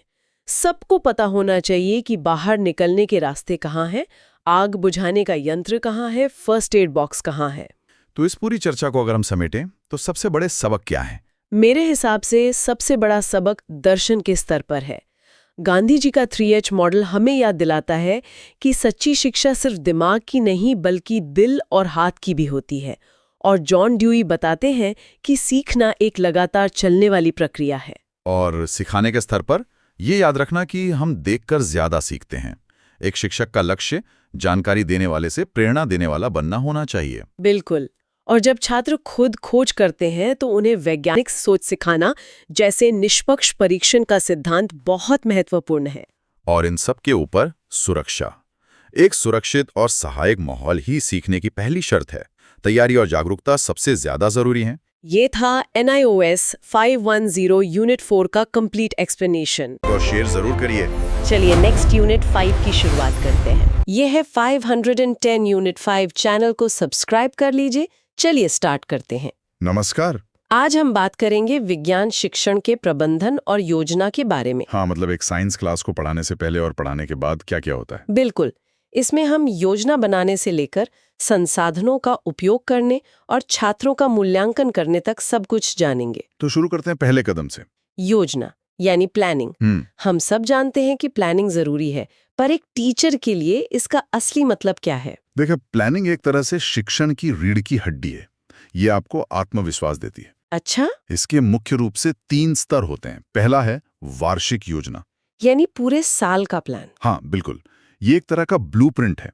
इसमें पूरे सत्र के लिए सिलेबस का बंटवारा होता है, किस महीने में क्या पढ़ाना है, कब परीक्षाएं होंगी। समझ गई।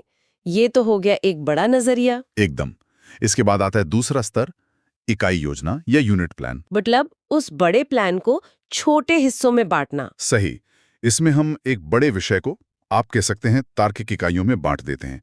जैसे पौधों का जीवन एक विषय है तो जड़ें, तना, पत्तियां, ये सब अलग अलग इकाइयां हो गई। ठीक है।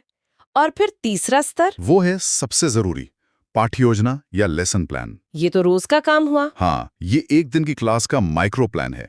आज क्या पढ़ाना है, कौन सी एक्टिविटी करानी है, क्या सवाल पूछने हैं। तो ये समय प्रबंधन और आत्मविश्वास दोनों में मदद करता है। बिल्कुल।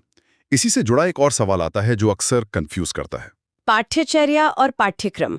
मुझे भी हमेशा लगता था कि ये एक ही है। नहीं, इनमें बहुत बड़ा फर्क है। पाठ्यक्रम यानी सिलेबस तो बस विषयों की एक लिस्ट है।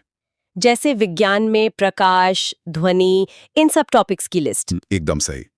ये बताता है कि क्या पढ़ाना है। लेकिन पाठ्यचर्या यानी करिकुलम बहुत बड़ा कॉन्सेप्ट है। वो कैसे? करिकुलम शब्द लैटिन के क्योरे से आया है, जिसका मतलब है दौड़ का मैदान। तो ये सिर्फ दौड़ नहीं, पूरा स्टेडियम है। वाह! इसमें क्लास की पढ़ाई, खेलकूद, सुबह की प्रार्थना, स्कूल का अनुशासन, वो हर अनुभव शामिल है जो एक बच्चा स्कूल में लेता है। मतलब सिलेबस एक हिस्सा है और करिकुलम पूरा अनुभव। हाँ, कनिंघम ने कहा भी है, पाठ्यचर्या यानी शिक्षक के हाथ में वो साधन है जिससे वो अपनी सामग्री यानी छात्र को अपनी चित्रशाला यानी विद्यालय में ढालता है। ये तो बहुत गहरी बात है। तो एक अच्छी विज्ञान की पाठ्यचर्या बनाने के लिए हमें पहले विज्ञान की प्रकृति को समझना होगा, है ना? बिल्कुल। इसका असली मकसद सिर्फ तथ्य रटाना नहीं, बल्कि वैज्ञानिक साक्षरता पैदा करना है। वैज्ञानिक साक्षरता, इसका क्या मतलब हुआ? इसका मतलब है कि छात्र विज्ञान को अपनी रोजमर्रा की जिंदगी से जोड़ सकें, सवाल पूछें, सबूत खोजें। इसे समझने के लिए विज्ञान के 3 बड़े विचार हैं। पहला है परिवर्तन, यानी चेंज। हाँ, प्रकृति का नियम है, कैटरपिलर से तितली बनना, बीज से पौधा, सब कुछ बदल रहा है। ठीक है। दूसरा विचार? दूसरा है भिन्नता, मतलब वेरिएशन। कोई भी दो चीजें एक जैसी नहीं होती। एक ही पेड़ की दो पत्तियां भी अलग होती हैं। और तीसरा है तंत्र यानी सिस्टम्स। इसमें कई भाग मिलकर एक काम करते हैं, जैसे हमारे शरीर का पाचन तंत्र। तो पाठ्यचर्या को इन विचारों के आसपास बनाना चाहिए। हाँ, इसके लिए 5 Ws का ध्यान रखना होता है। Why, What, How, When, Where। और दो मुख्य उपागम हैं, एक है थीम आधारित और दूसरा है एकीकृत उपागम। ये सब तो हुई प्लानिंग की बात। अब आते हैं असल क्लासरूम में। शिक्षण की अवस्थाएं क्या होती हैं? शिक्षण के आप कह सकते हैं 3 चरण होते हैं। पहला है शिक्षण पूर्व अवस्था। यानी क्लास में जाने से पहले की तैयारी। बिल्कुल, पाठ योजना बनाना, सामग्री तैयार करना, उद्देश्य तय करना, ये सब इसी में आता है। और दूसरा है अंतःक्रियात्मक अवस्था। ये है असल एक्शन का समय, जब आप क्लास में होते हैं। जब आप पढ़ाते हैं, सवाल पूछते हैं। हाँ, और बच्चों के जवाब सुनते हैं, मुश्किल चीजों को आसान बनाते हैं। इसमें उद्दीपन भिन्नता मतलब स्टिमुलस वेरिएशन भी बहुत जरूरी है। और क्लास के बाद वो है तीसरी अवस्था, शिक्षण पश्चात अवस्था। मतलब मूल्यांकन करना। हाँ, ये देखना कि उद्देश्य पूरे हुए या नहीं, कहाँ कमी रह गई, अगली बार क्या बेहतर करना है। ये एक लगातार चलने वाला चक्र है। आजकल एक खास मॉडल की बहुत बात होती है, 5E मॉडल। ये क्या है? 5E मॉडल एक रचनावादी उपागम है। मतलब ये मानता है कि ज्ञान दिया नहीं जाता, उसका निर्माण किया जाता है। छात्र खुद अपना ज्ञान बनाते हैं। बिल्कुल, ये पूरी तरह से छात्र केंद्रित है। तो इसके 5E क्या है? एक उदाहरण से समझ सकते हैं। मान लीजिए टॉपिक है अंकुरण। बहुत अच्छा उदाहरण। पहला ई है एंगेज यानी संलग्न करना। मैं क्लास में जाकर सीधे परिभाषा नहीं बताऊंगा। तो आप क्या करेंगे? मैं शायद कुछ चने लेकर जाऊंगा और पूछूंगा, क्या ये जिंदा है? इससे बच्चों में जिज्ञासा जागेगी। ये तो दिलचस्प है। फिर दूसरा ई है एक्सप्लोर यानी अन्वेषण करना। अब मैं बच्चों को चने, रुई और पानी दूंगा और कहूंगा, चलो पता लगाओ कि इन्हें जिंदा कैसे करें। मतलब बच्चे खुद प्रयोग करेंगे। हाँ, और शिक्षक सिर्फ एक गाइड की तरह होगा। इसके बाद आता है तीसरा ई, एक्सप्लेन यानी व्याख्या करना। जब उनके चने अंकुरित हो जाएंगे तब मैं समझाऊंगा कि इस प्रक्रिया को अंकुरण कहते हैं और इसके लिए क्या क्या जरूरी है। अब ये शब्द उनके अनुभव से जुड़ गए हैं। समझ गई। चौथा ई क्या है? चौथा ई है इलैबोरेट यानी विस्तार करना। अब हम इस ज्ञान को नई स्थिति में लागू करेंगे। जैसे अगर चांद पर चने उगाने हो तो क्या करना होगा। इससे उनकी सोच का दायरा बढ़ेगा। और आखिरी ई है इवैल्यूएट यानी मूल्यांकन करना। यह सिर्फ एक टेस्ट नहीं है, मैं देखूंगा कि क्या वो इस कॉन्सेप्ट को इस्तेमाल कर पा रहे हैं। ये तो पढ़ाने का बहुत ही अच्छा तरीका है। और ये हमें अगले विषय पर लाता है, अधिगम संसाधन या लर्निंग रिसोर्सेज। हाँ, करके सीखने के लिए ये बहुत जरूरी है। तो संसाधन मतलब कोई भी चीज जो सीखने में मदद करे। बिल्कुल, कोई भी वस्तु या विचार। ये दृश्य हो सकते हैं, श्रव्य हो सकते हैं या दोनों। इसी से जुड़ा एक कॉन्सेप्ट है एडगर डेल का अनुभव शंकु। हाँ, एडगर डेल का कोन ऑफ एक्सपीरियंस। ये एक पिरामिड है जो बताता है कि हम कितना याद रखते हैं। अच्छा। उनके अनुसार हम जो पढ़ते हैं उसका सिर्फ 10% याद रहता है। सिर्फ 10%? हाँ, जो सुनते हैं उसका 20% और जो देखते हैं उसका 30%। इसका मतलब हमारी ज्यादातर पढ़ाई सबसे कम असरदार तरीके से होती है। एक तरह से हाँ।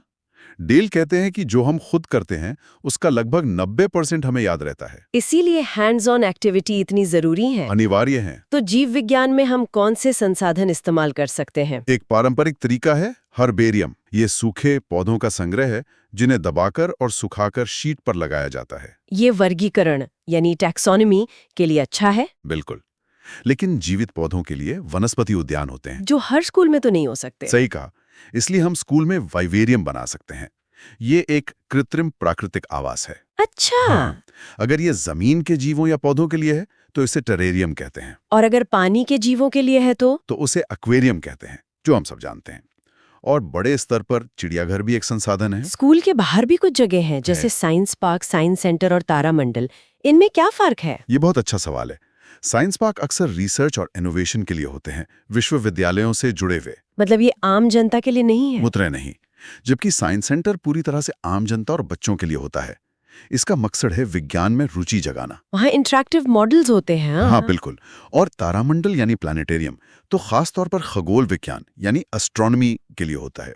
अब अगर भौतिक विज्ञान की बात करें, तो वहाँ सबसे जरूरी संसाधन क्या है? मेरे दिमाग में तो प्रयोगशाला आती है। और आप बिल्कुल सही हैं। प्रयोगशाला करके सीखने का मंदिर है, पर कभी-कभी पूरी लैब बनाना मुश्किल होता है। तो उसका क्या समाधान है? उसके लिए विज्ञान किट होती है। ये एक बॉक्स में जरूरी उपकरणों का एक सेट होता है। इससे समय और जगह दोनों बचते हैं। हाँ, लेकिन इसका एक नुकसान भी है।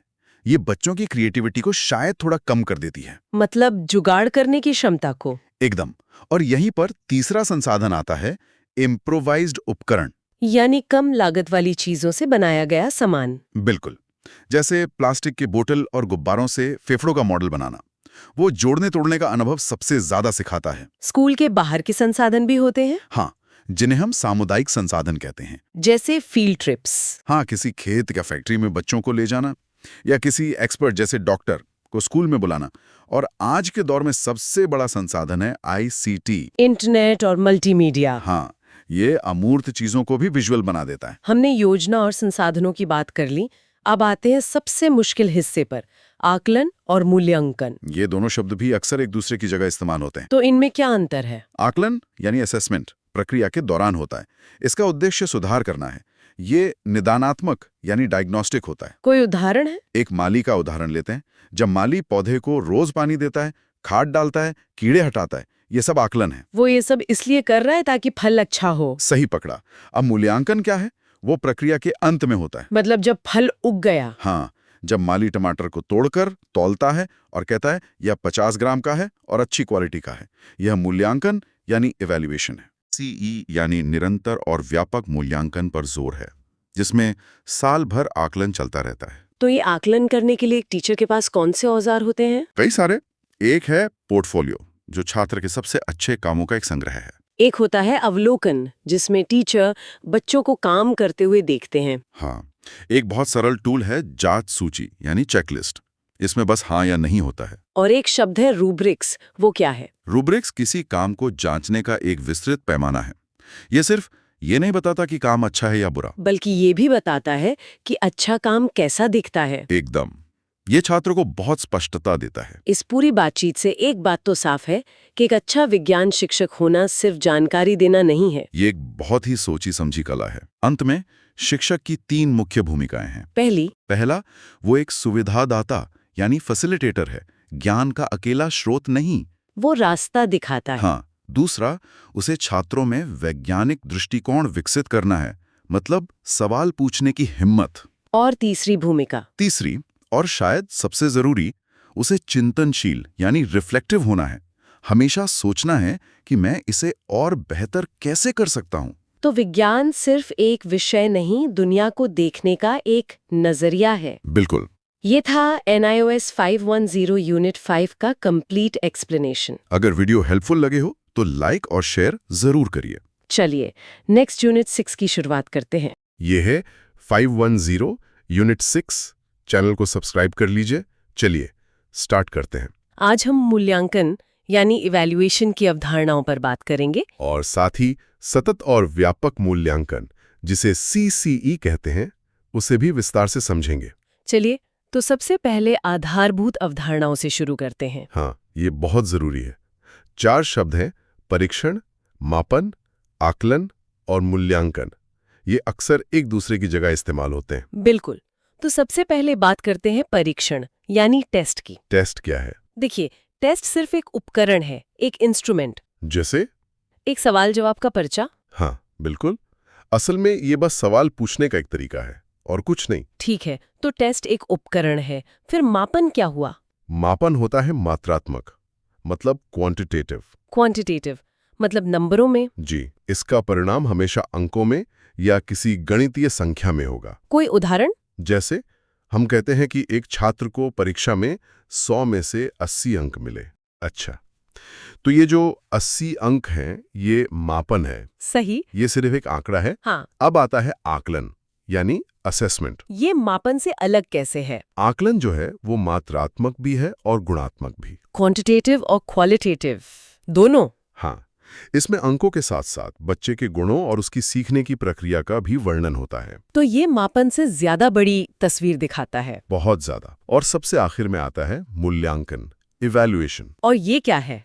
यह एक मूल्य निर्णय है, एक वैल्यू जजमेंट। वैल्यू जजमेंट मतलब ये एक प्रक्रिया है जिसमें हम तय करते हैं कि बच्चे की उपलब्धि कितनी अच्छी है। अच्छा, तो ये एक तरह का फैसला है। जी, इसमें बच्चे की समझ और योग्यता की एक पूरी जांच होती है। तो ये तो हुई चारों बेसिक अवधारणाएं। अब जरा मूल्यांकन की अवधारणा पर और गहराई से बात करते हैं। जरूर।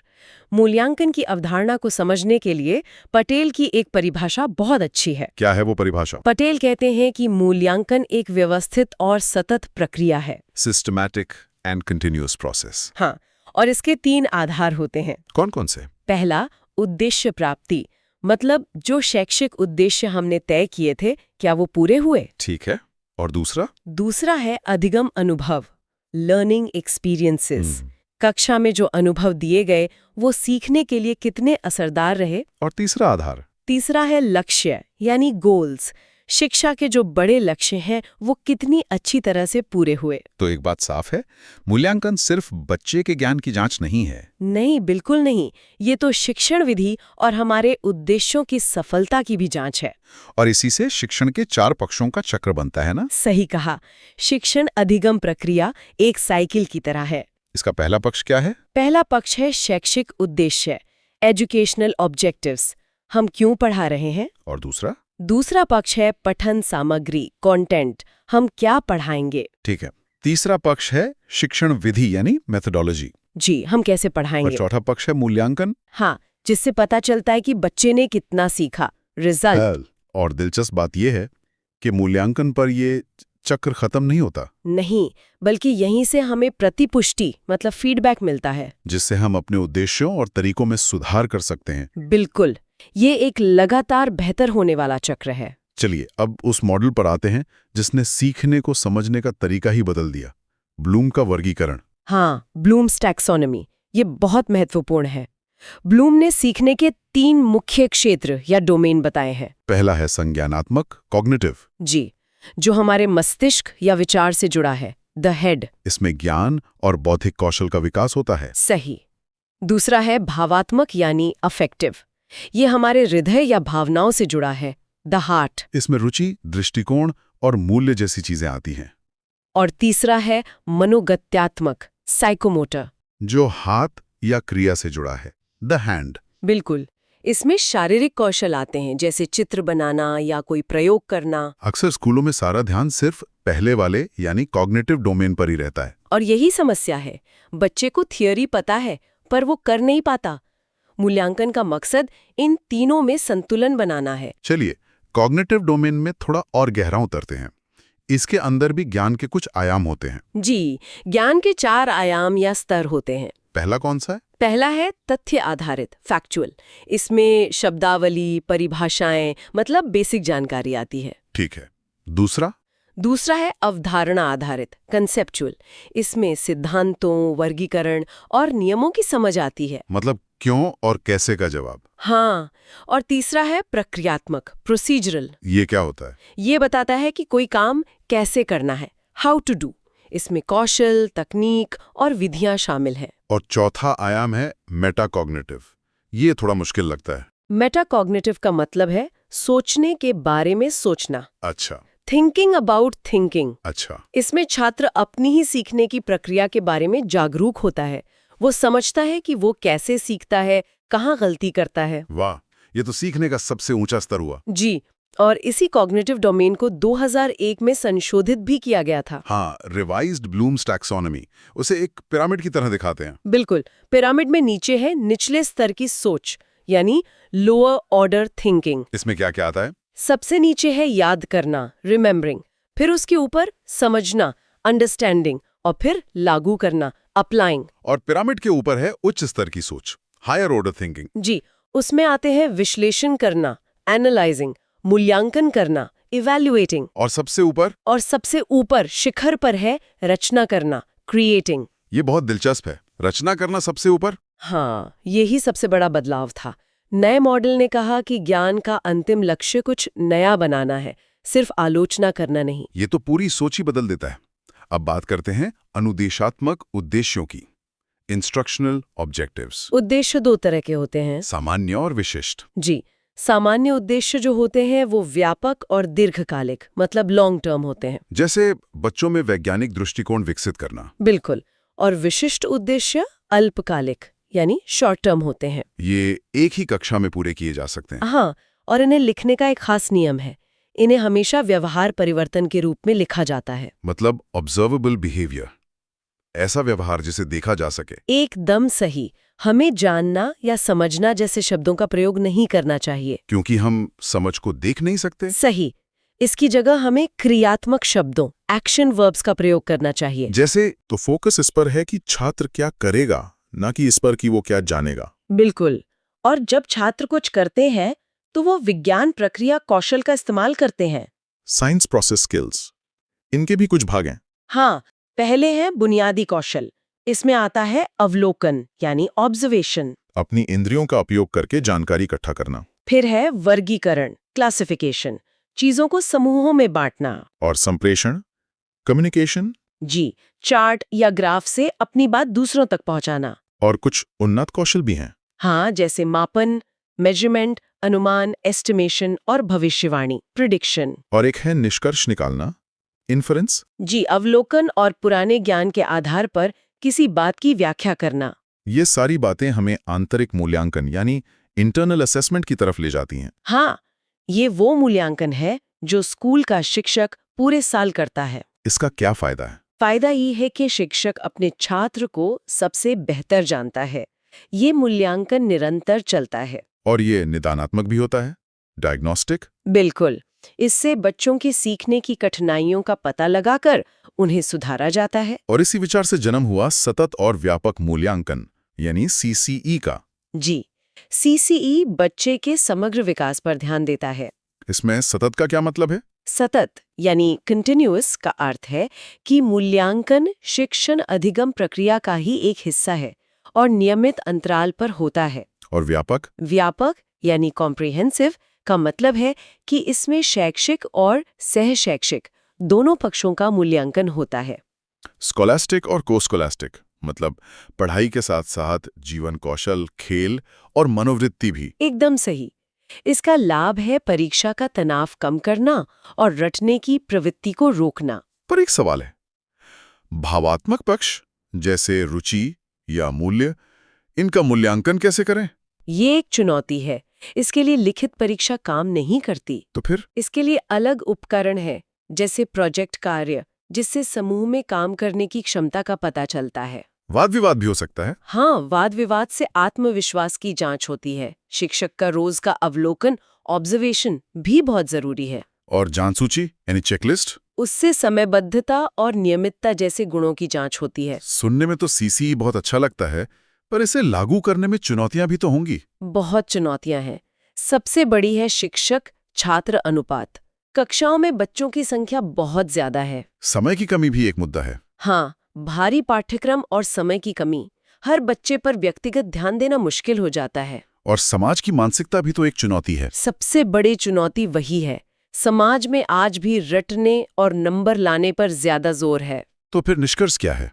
निष्कर्ष यही है कि इन सभी चुनौतियों के बावजूद बच्चों के समग्र विकास होलिस्टिक डेवलपमेंट के लिए CCE ही सबसे सही रास्ता है। ये था NIOS 510 यूनिट 6 का कंप्लीट एक्सप्लेनेशन।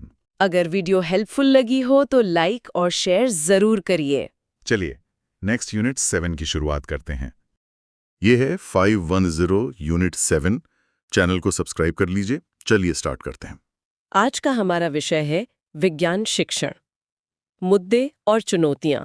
जी, तो आज हम NIOS के इस यूनिट के जरूरी विषयों को एक एक करके समझने की कोशिश करेंगे। चलिए तो सबसे पहले टॉपिक से शुरू करते हैं, विज्ञान की प्रकृति। विज्ञान की प्रकृति। ज्यादातर लोग जब विज्ञान के बारे में सोचते हैं तो उनके दिमाग में लैब या केमिकल्स आते हैं। बिल्कुल, पर ये यूनिट कहती है कि विज्ञान सिर्फ प्रयोगशाला तक सीमित नहीं है, वो एक सामाजिक गतिविधि है। सामाजिक गतिविधि, ये सुनने में थोड़ा अलग है। इसका मतलब क्या हुआ? इसका मतलब है कि विज्ञान समाज से कटकर काम नहीं करता, वो समाज का ही एक हिस्सा है। सोचिए, वैज्ञानिक जो भी खोज करते हैं, जैसे कोई नई दवा, उसका सीधा असर हमारे जीने के तरीके पर पड़ता है ना? हाँ, और समाज की जरूरतें भी तो विज्ञान को दिशा देती होंगी। बिल्कुल सही। जैसे कोई महामारी फैलती है तो पूरी दुनिया के वैज्ञानिक उसका टीका खोजने में लग जाते हैं। यही इसका सामाजिक पहलू है। अच्छा, और इसी से ज्ञान और शक्ति का रिश्ता भी जुड़ा है। हाँ, विज्ञान हमें ज्ञान देता है और ज्ञान से शक्ति आती है, लेकिन सोर्स एक चेतावनी भी देता है। क्या? कि शक्ति के साथ समझदारी मतलब विजडम और आजादी का होना भी जरूरी है। यहाँ शायद विज्ञान के दोहरे परिणामों की बात हो रही है। एकदम। एक तरफ तो विज्ञान फायदेमंद है, जैसे दवाइयाँ, इंटरनेट, इनसे जीवन बेहतर हुआ, और दूसरी तरफ उसी विज्ञान से विनाशकारी हथियार भी बने। यही वो बिंदु है। विज्ञान खुद में अच्छा या बुरा नहीं है, वो बस एक ताकतवर औजार है। और उसका इस्तेमाल कैसे होता है ये समाज पर निर्भर करता है। बिल्कुल। इसीलिए सोर्स कहता है कि विज्ञान का अंतिम उद्देश्य हमेशा मानवता की भलाई होना चाहिए। ठीक है, तो ये तो हुई विज्ञान की आत्मा की बात। पर जब कोई वैज्ञानिक काम करता है, वो किसी प्रक्रिया का पालन तो करता ही होगा। हाँ, जरूर।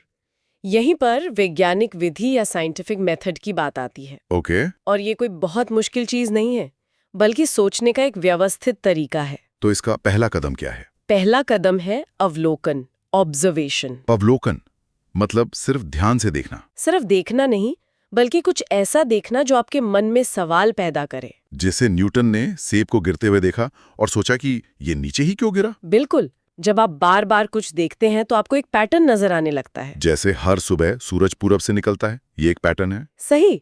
और इस पैटर्न को देखकर आपके मन में एक संभावित स्पष्टीकरण आता है। इसी को कहते हैं परिकल्पना या हाइपोथेसिस। मतलब एक अंदाजा। हाँ, एक पढ़ा लिखा अंदाजा। फिर इस अंदाजे को परखा जाता है। कैसे? प्रयोग करके। हाँ, गणितीय मॉडल बनाकर, प्रयोग करके, और उनसे जो निष्कर्ष निकलते हैं उनकी जांच होती है। और अगर वो जांच में सही साबित हुए तो? अगर आपकी परिकल्पना बार बार सही साबित होती है, तब जाकर वो एक सिद्धांत यानी थ्योरी बनती है। ये बहुत जरूरी बात है। आम भाषा में लोग थ्योरी को अंदाजा समझते हैं। हाँ, जबकि विज्ञान में थ्योरी सबसे मजबूत चीज होती है।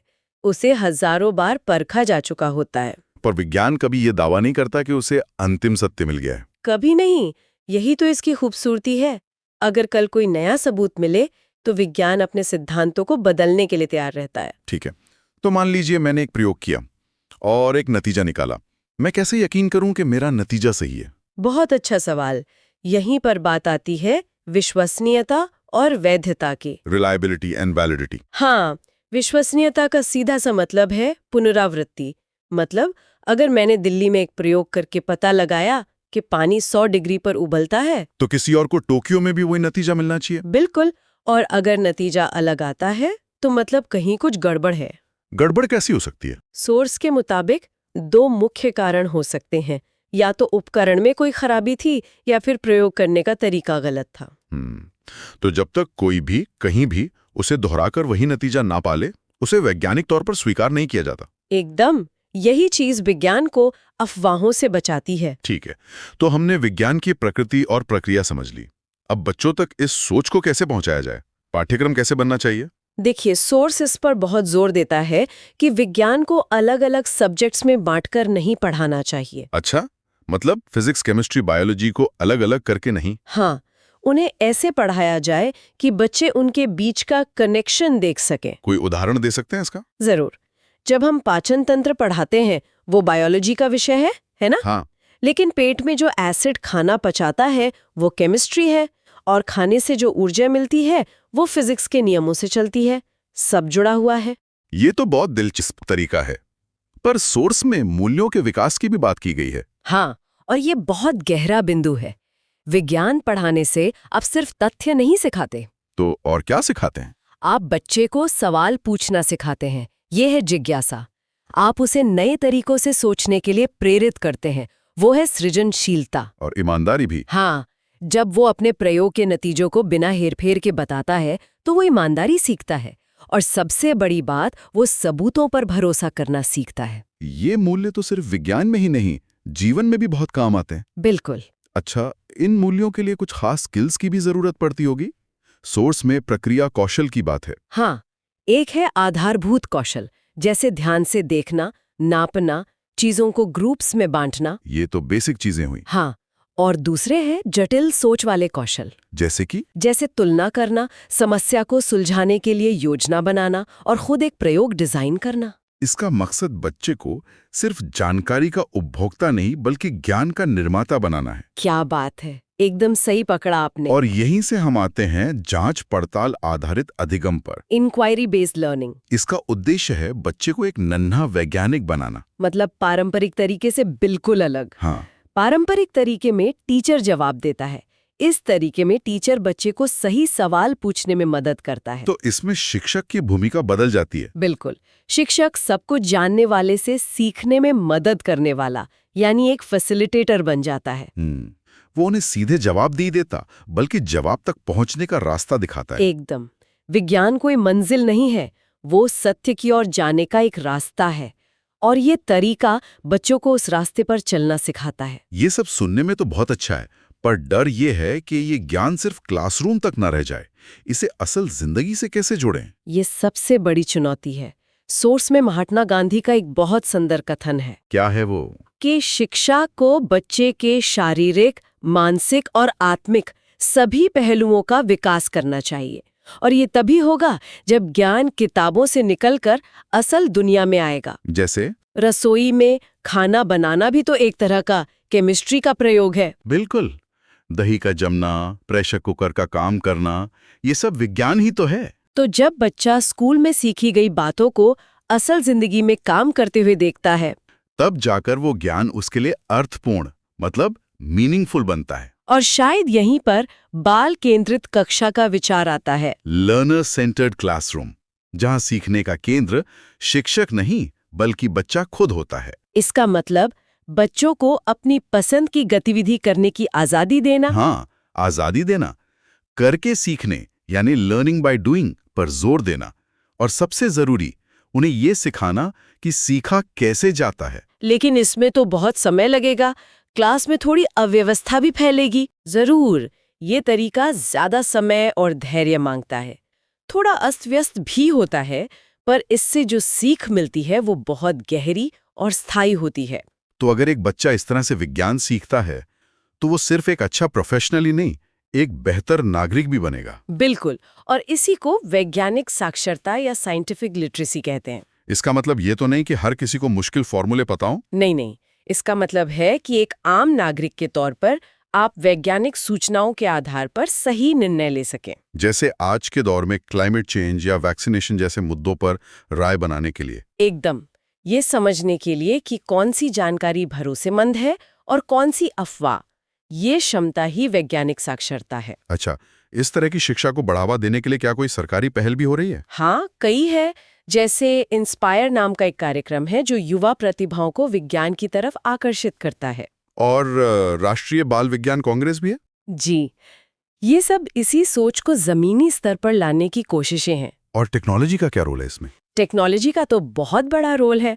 सोर्स बताता है कि कैसे 1983 में INS-1B सैटेलाइट से शिक्षा में टीवी की शुरुआत हुई। और फिर 2004 में एड्यूसैट आया, जो भारत का पहला शैक्षिक उपग्रह था। हाँ, और आज तो इंटरनेट, DTH, ज्ञान दर्शन जैसे चैनल हैं, ज्ञान के अनगिनत स्रोत उपलब्ध हैं। तो अगर हम इस पूरी चर्चा का सार निकालें, तो विज्ञान पढ़ाने का असली लक्ष्य बच्चों के दिमाग में सिर्फ जानकारी भरना नहीं है। नहीं, बिल्कुल नहीं। असली लक्ष्य है उनके अंदर एक वैज्ञानिक दृष्टिकोण पैदा करना, उन्हें सवाल करना सिखाना, सबूतों के आधार पर सोचना सिखाना, और अपनी गलतियों से सीखने के लिए तैयार करना। और इसमें शिक्षक की भूमिका एक गाइड की है। हाँ, शिक्षक एक सुगम करता है और क्लासरूम एक प्रयोगशाला है, जहाँ बच्चे सिर्फ विज्ञान के बारे में पढ़ते नहीं बल्कि खुद विज्ञान करते हैं। तो ये बात साफ है कि विज्ञान को पढ़ाने का तरीका बदलना सिर्फ बच्चों के नंबर सुधारने के लिए नहीं बल्कि भविष्य के लिए भी जरूरी है। बिल्कुल, और यहीं पर मैं एक विचार छोड़ना चाहूंगी। हम हमेशा ये बात करते हैं कि बच्चों को वैज्ञानिक सोच कैसे सिखाई जाए। क्या हो अगर हम इस सवाल को पलट दें? हर बच्चा पैदाइशी वैज्ञानिक होता है, वो जिज्ञासु होता है, हर चीज को जानना चाहता है। सही बात है। शायद हमारा काम उसे विज्ञान सिखाना नहीं बल्कि उसके अंदर के उस नन्हे वैज्ञानिक को मरने से बचाना है। ये था NIOS 501 यूनिट 7 का कंप्लीट एक्सप्लेनेशन। अब आपकी कंप्लीट NIOS हो गई है। जिसने पिछली ब्लॉक नहीं देखी हो तो प्लेलिस्ट बनी हुई है, देख सकते हैं। अगर वीडियो हेल्पफुल लगी हो तो लाइक और शेयर जरूर करिए। Best of luck. किसका एग्जाम किस डेट को है कमेंट में बताइए।